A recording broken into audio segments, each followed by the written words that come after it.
चिदाकार गुरु चित् स्वरूप गुरु चिन्मय सद्गुरु तव शरणं चिदाकार गुरु चित् स्वरूप गुरु चिन्मय सद्गुरु तव शरणं ओम गुरु परात्परा ओंकारा गुरु तव शरणं ओम गुरु परात्परा ओंकारा गुरु तव शरणं ओंकारा गुरु तव शरणं ओंकारा गुरु तव शरणं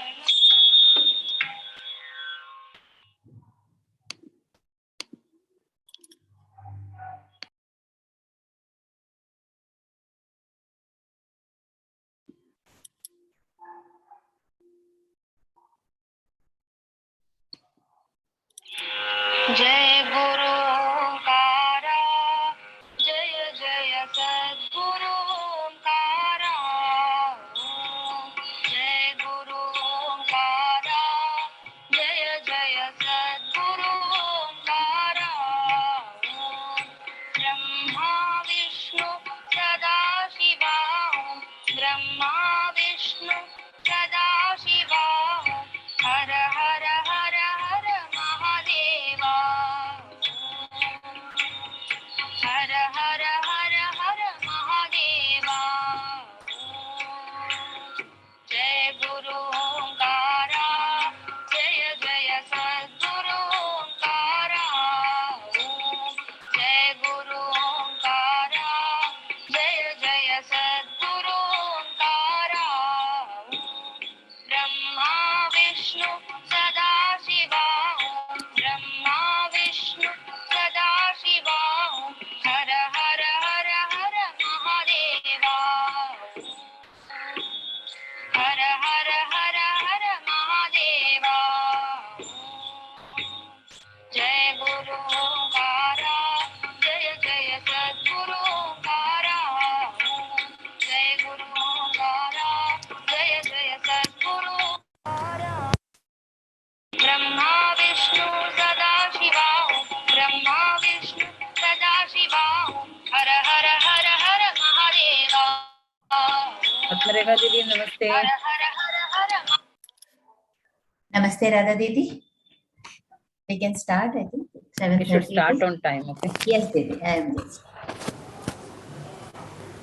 Namaste all, and welcome to the lecture series on the essence of Amrit Parivar in Bhagavad Gita.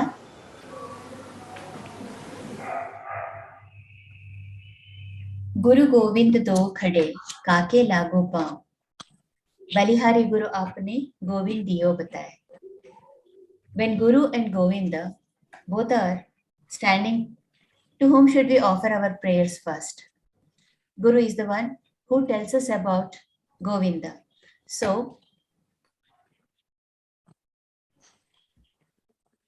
our first pranam should be to Guru. This is our Sanatana Dharma. On this very auspicious day of Guru Purnima, Vivekananda Kendra Kanyakumari Karnataka Vibhag is starting a lecture series on essence of Amrit Parivar in Bhagavad Gita. Manniya Lakshmi Didi taking us to this path of Amrit Parivar. As per our tradition, let us start the program, our journey with 3 Omkaras and prayer. I request Shrimati Padma Bhandarkar Didi to chant the prayer. Padma Didi. Didi. Hands in Namaskara.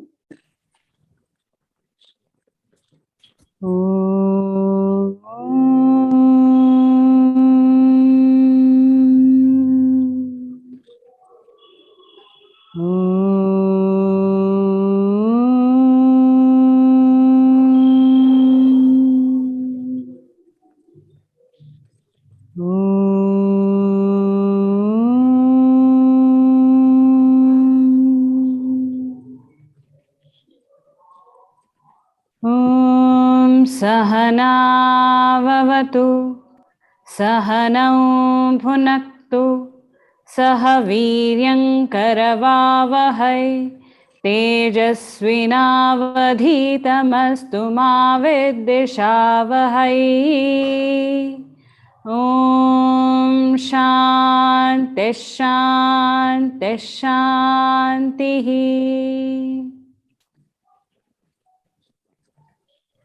धन्यवाद पद्मा दीदी. I just want to give a brief introduction of Manya Lakshmi Didi to all the participants. Just a minute. Manya Lakshmi Didi,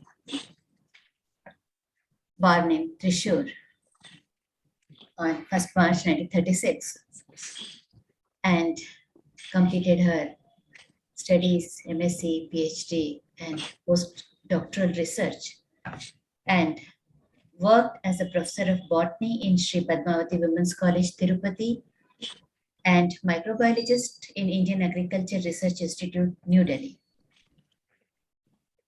Manya Lakshmi Didi joined Vivekananda Kendra Kanyakumari in 1981 as Jeevan Rati, full-time worker, and became its general secretary and later its working president.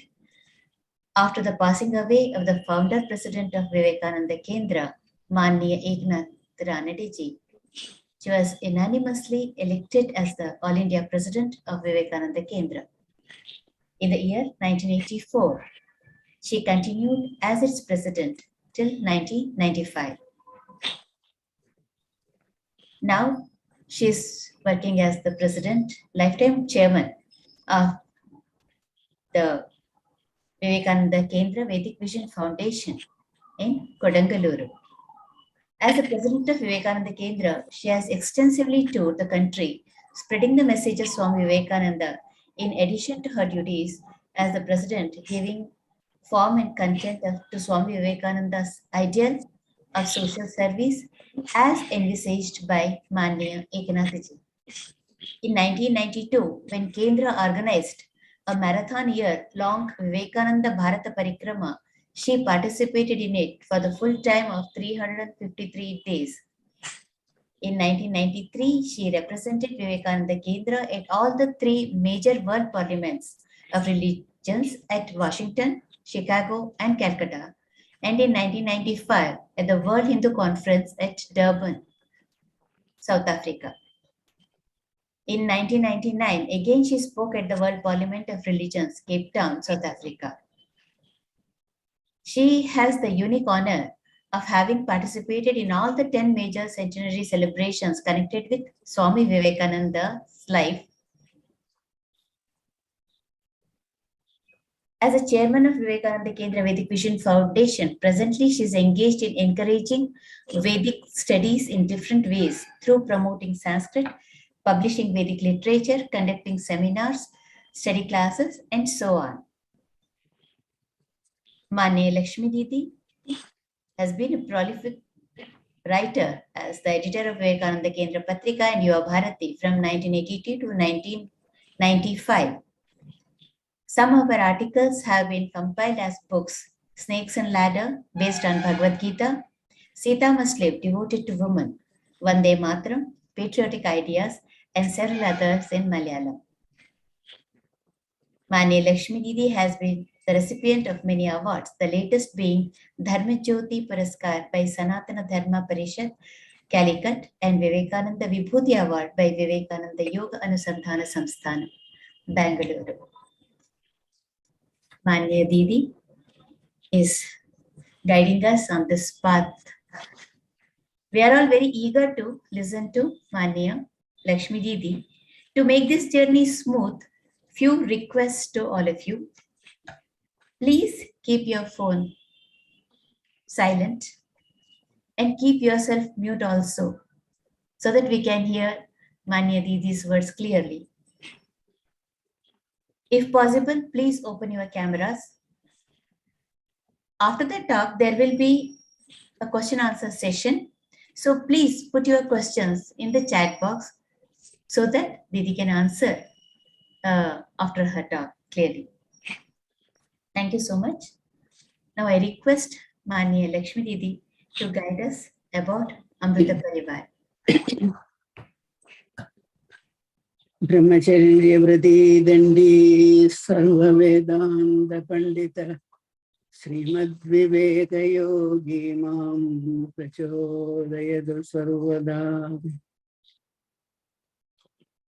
My greetings to all of you who are listening to me now on this very, very auspicious occasion of Guru Purnima.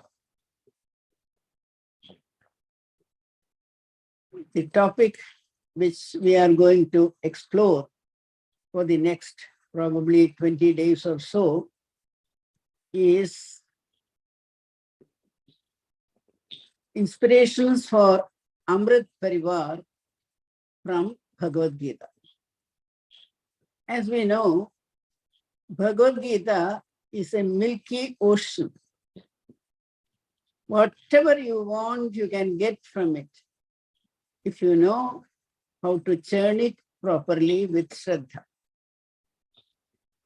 When Vivekananda Kendra put the seed of Amrit Parivar in our minds, I started thinking about it, and Gita being my favorite study book, I thought, why not I get some ideas from Bhagavad Gita? This is for the first time that somebody is churning Bhagavad Gita to get out of it clues how to develop your family into an Amrit Parivar.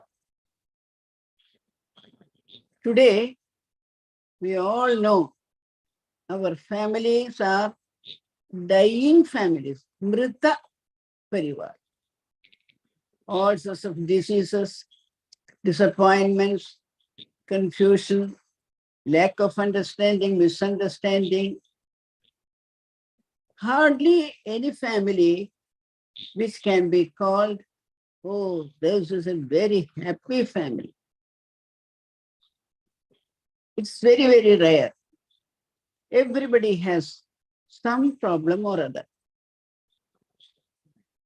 And the question before us in this year of our Amritotsav, our country's Amrita Varsha, is how we can contribute individually and collectively as a family to uphold the idea of Amritatva, which is India's great contribution to the world.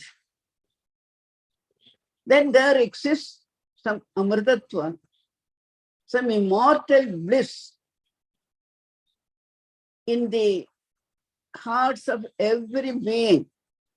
In Swamiji's words, each soul is potentially divine.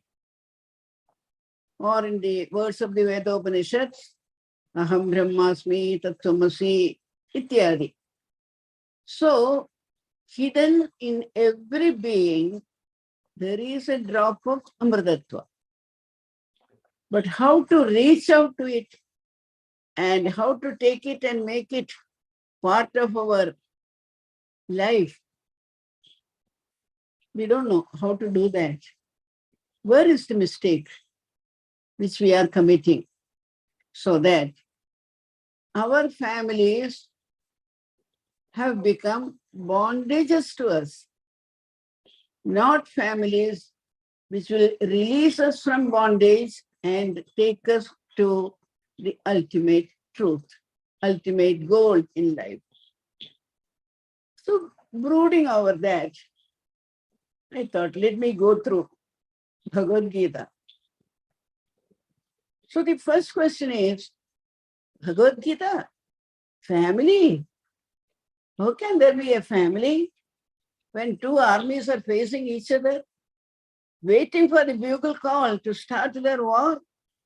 Where is the time to think of family, family principles, family bonding? No, no, no. Can't be.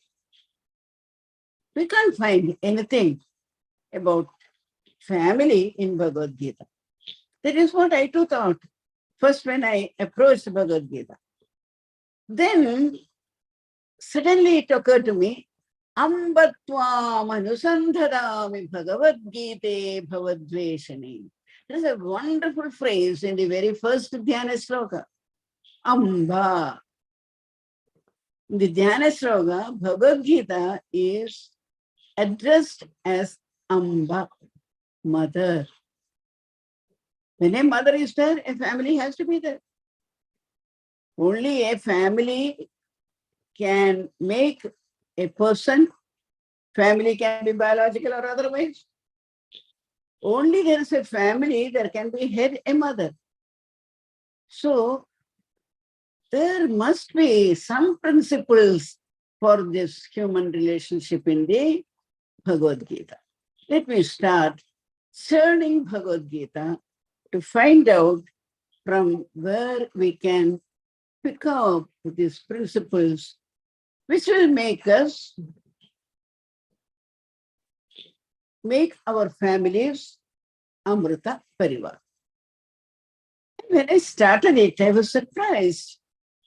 Almost in every chapter, we can find these pearls of wisdom.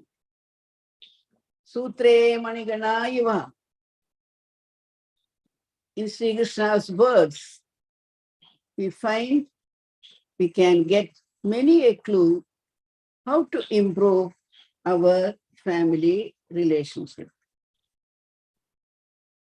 So speaking about Amba, there is something special about Bhagavad Gita's Amba. She is Bhavadveshini. She is one who will release us from the bondage of samsara. Very rarely we can find a human mother who will hold our hand and say, "Oh, my child, don't fall into this mire of samsara. Try to get out of it." Very rarely. But actually, mothers are meant for that. In Lalita Sahasranama, we hear the very first stanza, Deva Karya Samudyata. Every woman, every father, including mothers, they who are born in this Punya Bhumi of Bharat, they have got a special duty assigned to them. They have to be Deva Karya Samudyata. It is their bounden duty as they develop their families also to guide them in such a way that they are released from bondage.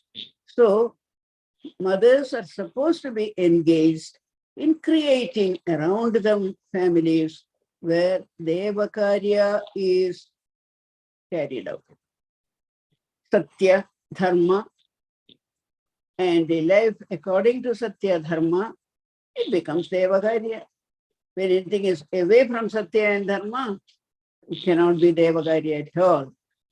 So we have not even understood that every mother born under our Sanatana Dharma's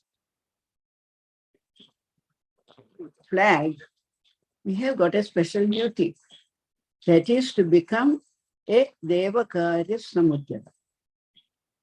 When we become Devakarya Samudyata, then we become not just a mother, we acquire the title of Sri Mata, and a Sri Mata, when she blossoms up, she becomes a Maharaji, then a Simhasaneshwari, revered and worshipped by all over the world. A typical example, you may wonder, is it possible? Yes, it is possible. Sri Ramakrishna's concerts, Sri Sharada Devi is a wonderful example. Devagarya Samudyana. From where did she get all the knowledge? Chidagni Kunda Sambhuta. By Bhagavan's presence and constant attention, she could develop all those wonderful qualities from within herself. And she started being addressed as Holy Mother.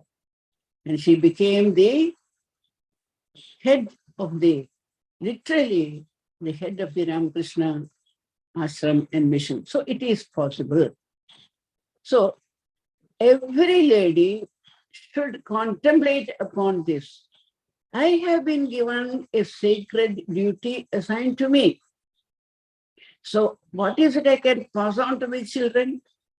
Because only a mother can pass on the magnificent Advaita thought or life to their children through a variety of her actions. Love, concern, Valsalya, Tyaga, Seva.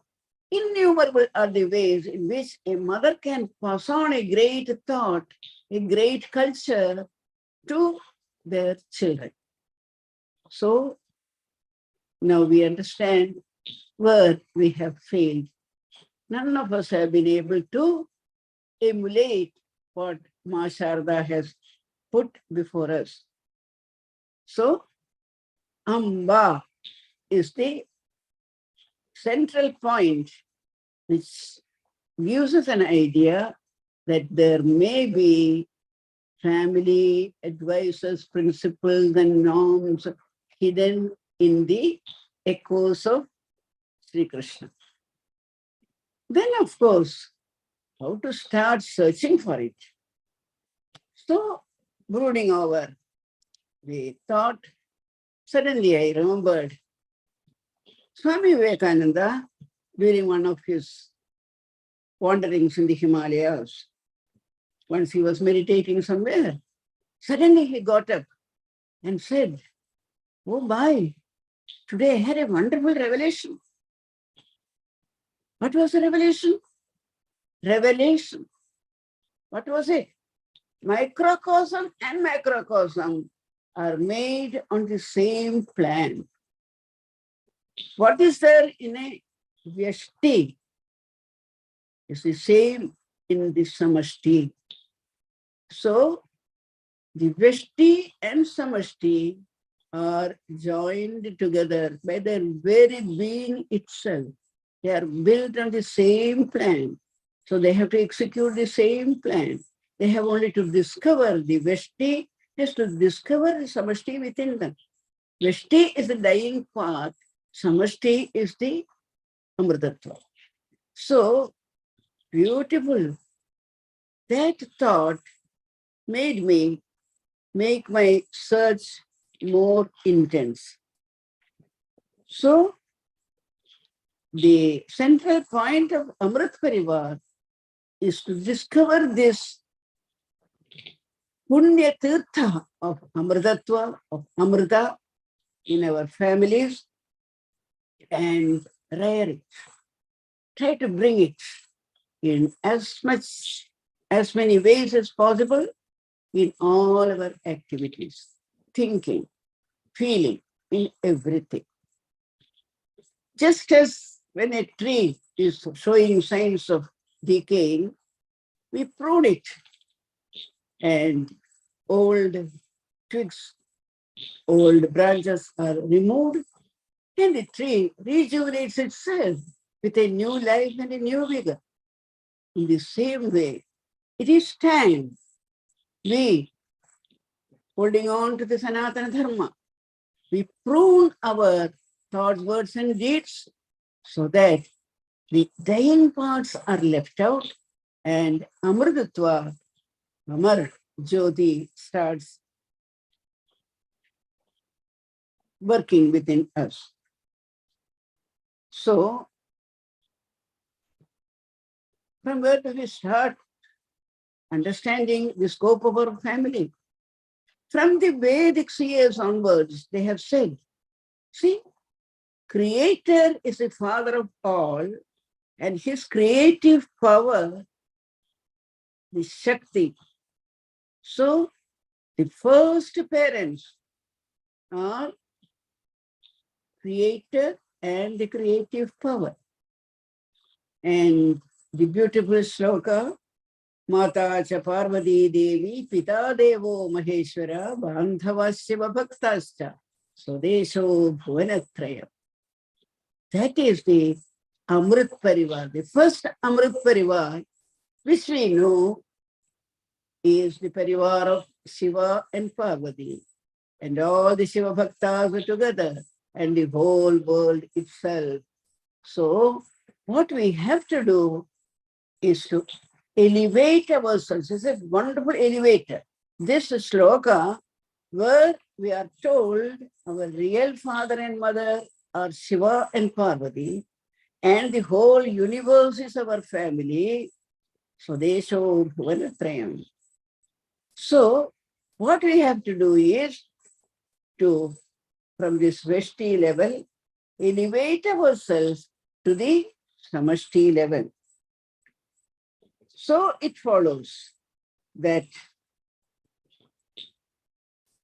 when we have to link up Veshti and Samashti, we have to work not from the dying paraphernalia around us, but from the undying spirit within us, the Atma. So from the Atmic level, we should start working. Through the Atmic level, we should be able to look at everything else. Sarva Bhutantaratma. Bhagavan is the Atma in every Bhuta. Just like Kapila Vasudeva tells Mother Devahuti, Adhamam Sarva Bhuteshu Tatmanam Kritalayam Arthaye Dhanyamanabhyam Maitriya Abhinna Chakshusha. Mother, you develop an Abhinna Chakshu. No differentiation at all from I, mine, you, yours. And then understand it is your son, myself, who is the resident of all the jivas. Therefore, where you have to give respect, give respect. Where you have to show mercy, give mercy. Where you have to give charity, do that. But everything with this thought in mind, that Sarva Bhutantaratma, myself, is the same. So that Atmic level, we have to bring into our families. Actually, in good old days, in India, we had all our joint families on.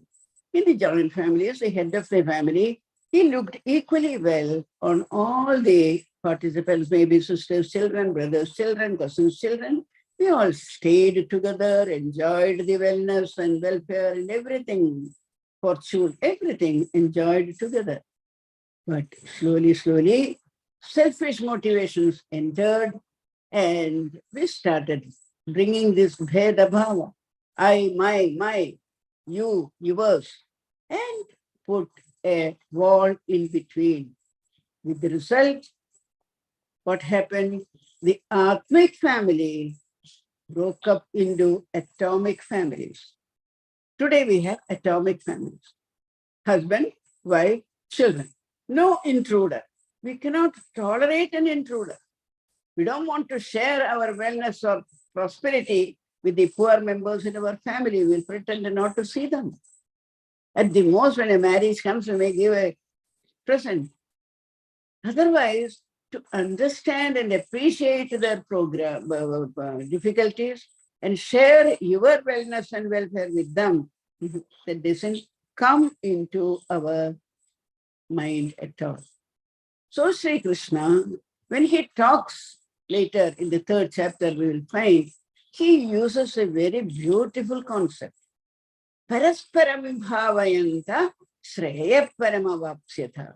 If you want the shreya, the welfare, the wellness, parasparam bhavayanta, we have to develop a parasparya. So in all the talks succeeding, you will find that word coming again and again and again. Parasparya. Parasparya. There is no other word can replace it. At the most, we can say interconnectedness, interrelatedness, interdependence, modern scientific expressions. But Parasparya is something different. Parasparya includes the Atmic understanding, which comes as love. The Atmic understanding, which makes you undertake works, service, etc., or love. And love, sacrifice, service, LSS. Sacrifice, yours, nothing is our own. Idam na mama. So, ready to sacrifice that. Because this Atma doesn't need all this at all. It is an undying principle in me. So, what do I need all these dying things, accumulation of dying things around? No, we don't need. So, this sort of this Sangatva, then service, Dhanamana Bhyam, in whatever way, can I help you? Can I be of service to you? That should be our constant repetition. How to help another. Maybe a kind word. They say, when people are going to commit suicide, if you talk to them just for 5-6 minutes, if you can divert their attention from their intent on dying, you may be able to help them. So we will understand this Parasparya through this love rooted in the awareness of Atmic oneness.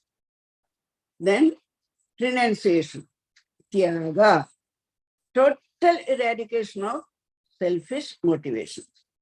And lastly, service of others, again, seeing oneself in them. So, in a very important step to convert our Mrita family into Amrita family, we have to cultivate this sort of a threefold motivations: loving, serving, and giving up the unwanted. So when these principles get established in us, surprisingly, all the confusions that had been giving you so much of unhappiness, everything slowly disappears. Just as the sun starts rising, the clouds dissolve away. In the same way, we will find all the confusion in our minds, they start disappearing. So remember, when we take up the third chapter, we will dwell on it more. Now we will remember this Parasparya and the content of Parasparya as love, sacrifice, and service. So, suppose it is not there, what will happen? That is exactly what happened, which led to Bhagavad Gita. What happens in the absence of such a wholesome understanding is the first lesson imparted by Maharshi Vedavyasa through the very first sloka of Bhagavad Gita. Dhritarashtra Uvacha, Dharma Kshetre Kurukshetre, Samaveta Yuvalsava, Mamaka, Mandavasyeva, Kim Akurvada Sanjaya. Through this anxiety expressed by the blind king regarding the welfare of his children especially, that was the reason for the downfall of a reputed royal family. And that is brought to our notice through the very first. So remember, is there a family or not? Yes.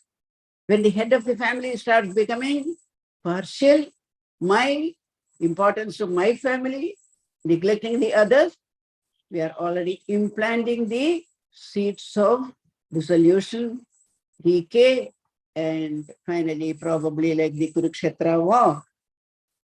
What happened actually after the death of Pandu, and when Kundi was brought to the palace with the children by the Maharshis, the king should immediately have recognized them as part of the royal family, treated them like his own children. 101 are there, another 5. It doesn't matter at all. Should have made them feel that they are one with the royal family.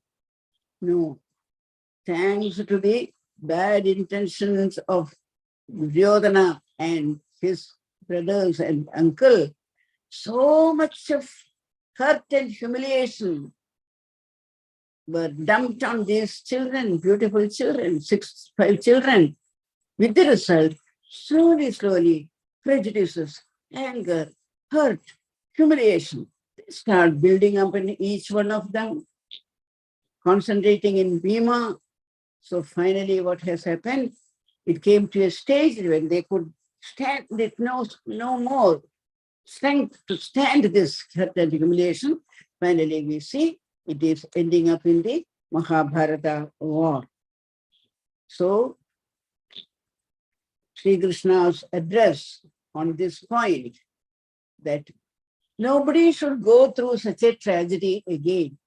So, keeping Arjuna in front, Krishna starts explaining the importance of Amritatva, importance of Amritat family, and how he should get out of the mire of samsara. So that is what we find the whole Gita, the first chapter full of Arjuna identifying with the Mrita part of the family, I, mine, and losing himself in that confusion. It comes as anger, it comes as dukkha, it comes as inability to hold himself, inability to do the dharmic war. In so many ways it comes on to Arjuna. And finally, as we go to the chapters, we will learn about it more and more. So to remove this from Arjuna's mind, Sri Krishna postulates the universe family. How he is not an individual, he is not a micro unit, he is part of a macro universe, the cosmos. Cosmos is the real family. We are wrongly identifying ourselves with this chota family, chota interest, all our foolish, stupid reactions to things around us. As the vision of the universe family unfolds itself, one realizes the importance of Parasparya. When Sri Krishna starts telling about it, we understand how important for this understanding of the Parasparya. So now we will leave the Gita for some time and we will try to understand the importance of this Parasparya in the life in and around us. Let us see. Let us take our own life. What is it?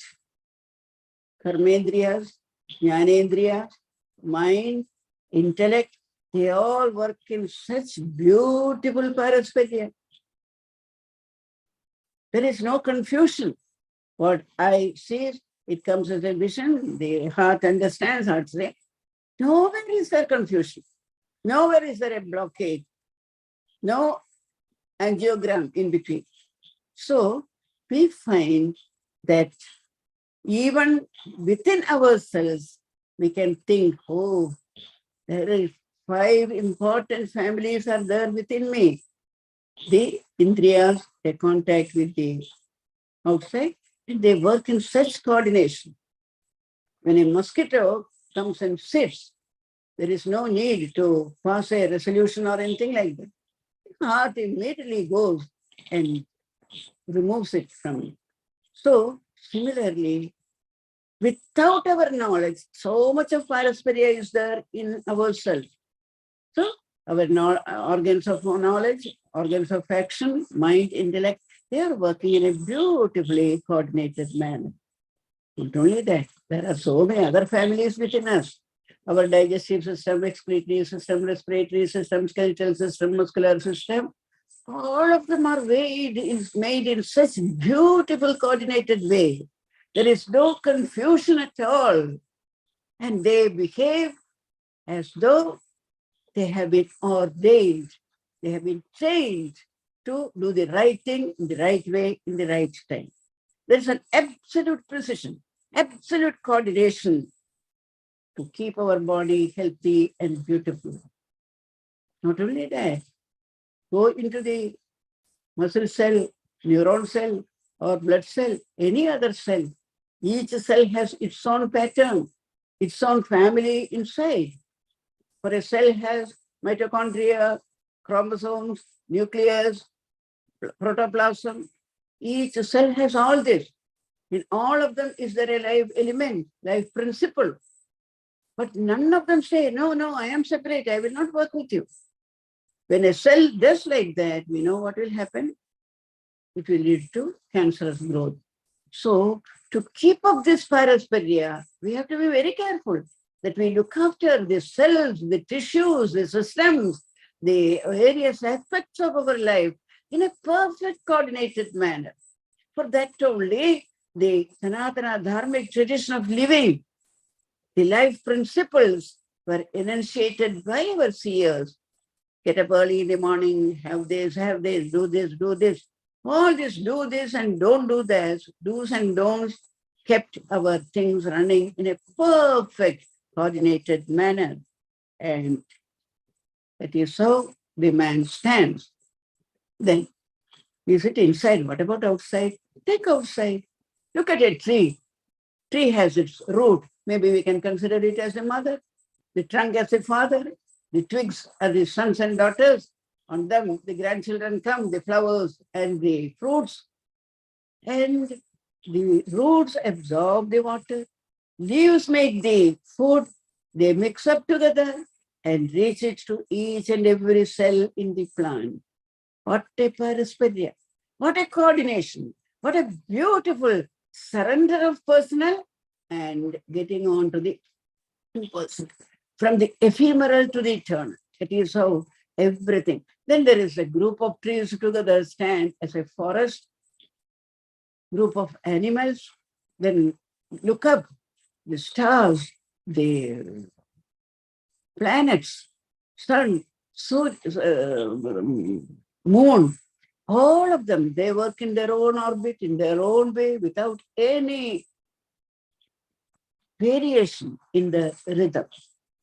So, that because that parasparya, sun, if he decides, I'm not going to come up in the morning, in Kanyakumari, there won't be any visitors. The sun doesn't come up in the morning. The Suryodaya in Kanyakumari will not be attractive. Suryastamana will not be attractive, isn't it? So everyone except this foolish man, stupid man, we can say, everyone else is aware of their importance as a unit of the whole. That is what we are lacking. So even inside and outside, we find this sort of a very beautiful coordination and cooperation. Now, so this is the expanding awareness. So slowly we are taking this out.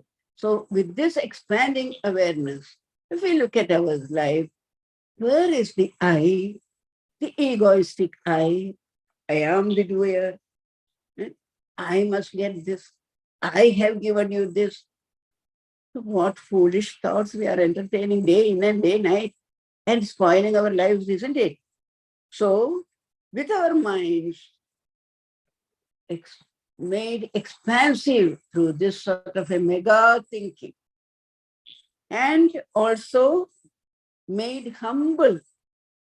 When we stand before the macrocosm, when we stand before the sea, we feel a humility, a humbleness. So expansion on one side and humility within. With this, we try to read Bhagavad Gita, understand Krishna's words, we will find a new awareness of the whole as we are part of it. And all the unwanted things start dropping away from us. The dying particles, they get dropped up and more life-sustaining knowledge enter into us.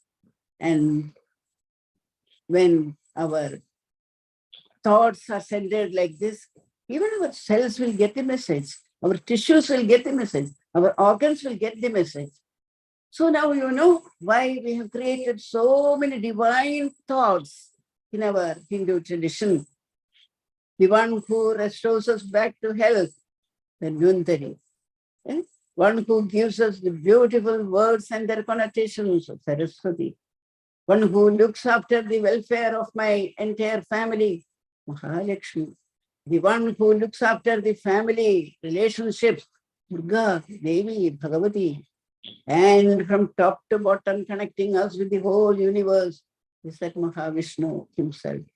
So, even though Arjuna had learned so much of Vedas and Upanishads and everything, such an expansive view he did not have. With the result, the mind became contracted. So many unwanted thoughts came to his mind. Gandivam samsade hasta tvakchaiva paridekhyate. That is what happens to us also. When we become small and contracting, we must remember Swamiji's words here. Expansion is life, contraction is death. Love is expansion, hatred is death. Knowledge is expansion, ignorance is death. All of them such beautifully illustrates that we are not these small, micro,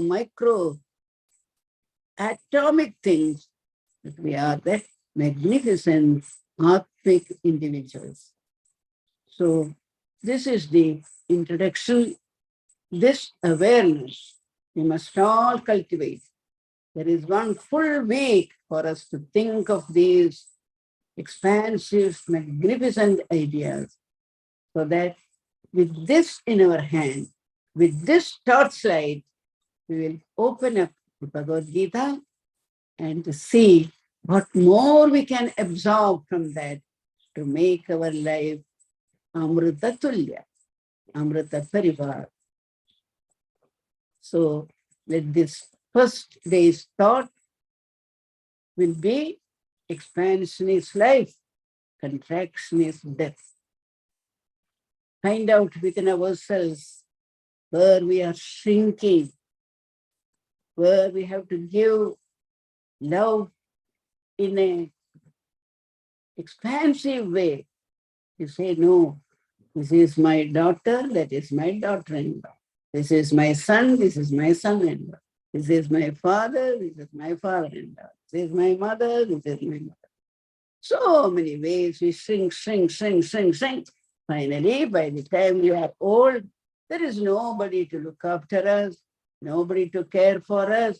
We are put into some old age homes where you suffer. So let not that tragedy happens to us. So let us all become part of the Amrit Parivar. And this will be the greatest message Indians, we Hindus can give to the world at large. Srinvantu Vishwe Amritasya Putraha Ayedhamani Divyani Tastu Vedaham Adyam Purusham Mahantam Aditya Varnam Tamasat Parasta Tameva Viditva Atimrityumedi Nanya Pantha Vidyate Ayanaya. Namaskar to everybody.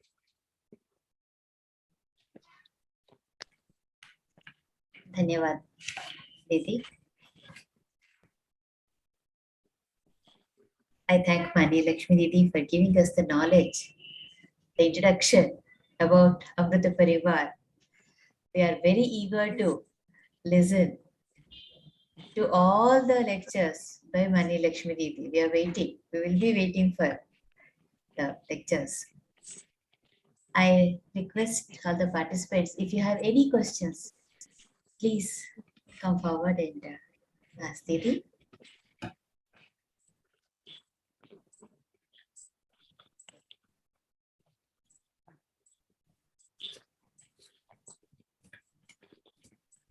Didi, I am having one question. I just want to know more about Sarva Bhutantaratma. You mentioned it. I just want a little bit more about that. What do you understand by E is equal to MC squared? Not knowing Didi. Energy is equal to E is equal to MC squared. All that we find as matter has as its ultimate fundamental unit energy, energy. isn't it? Yes, sir. So whatever we find, Isha Vasyamidam Sarvam, there is not a single thing in this universe which is not permeated by that divine presence.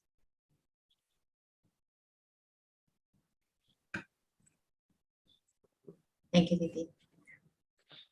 Any questions? On this Guru Purnima day, it is very nice to listen to Lakshmi Didi. Thank you very much. And Introduce yourself. Who is speaking? my name is Ashokan. I am speaking from Kodagu. Oh, show yourself. Long time I have not seen you. Didi. Use the video. One second. Where are you?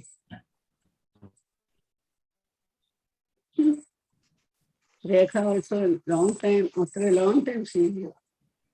Yes, Amma. Hmm. Very long time. During Parikrama, I think, no? No. Something. Rekha. I met you in 2010, Amma. I came to Kodangallur. Oh, no. Yes. I was there on Shankranti Day. Oh, these days, my memory is very, very poor.